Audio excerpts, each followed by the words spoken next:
For DIY projects at home, the BLACK+DECKER project pack is going to make things much simpler for you. For me, it's a huge step up from this 300-year-old hand-me-down drill that I got from my dad. This cannot be safe. So let's get this one open, check it out, and put it to work.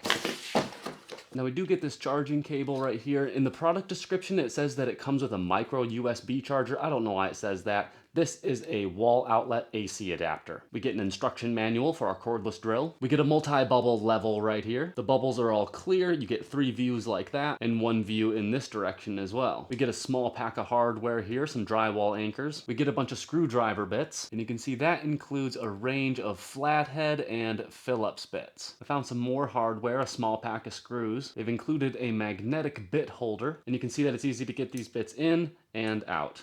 You can see they've given us 10 drill bits here, a 1/16 inch, a 5/64 inch, a 3/32 inch, a 7/64 inch, an 1/8 inch, a 9/64 inch, a 5/32 inch, an 11/64 inch, a 3/16 inch, and the largest one, a 1/4 inch. And these all feel nice and sharp and look really cool too. And finally, the power drill itself. Now they say before using it that you should charge it for at least 9 hours. I've already charged it, so let's test it out real quick. I see that it got 1 speed. You pull the trigger, and once it engages, it goes 1 speed, and that's it. Doesn't matter how lightly you pull the trigger, it's just gonna go 1 speed. And they say that it spins at 400 revolutions per minute. Now it's got a button here with 3 settings. If you set it to the middle setting and pull the trigger, nothing happens, it's on off. If I push it out to the left like this, it'll spin to the right. If I push it over to the right side, it'll spin counterclockwise.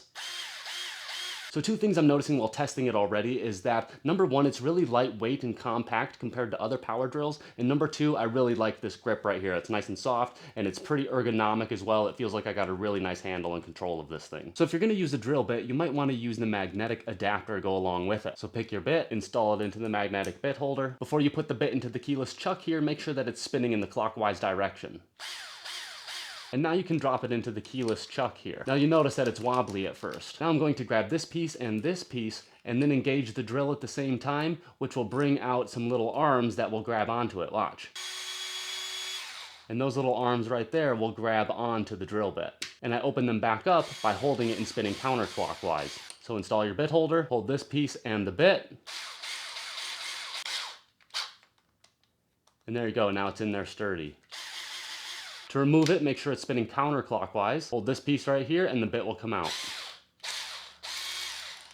There you go. Same thing with the drill bits. Insert into the keyless chuck, hold this piece here, and it will grab your bit for you. When you want it out, hold this piece here and rotate it counterclockwise, and the bit will come out. Let's go use this and put it to work.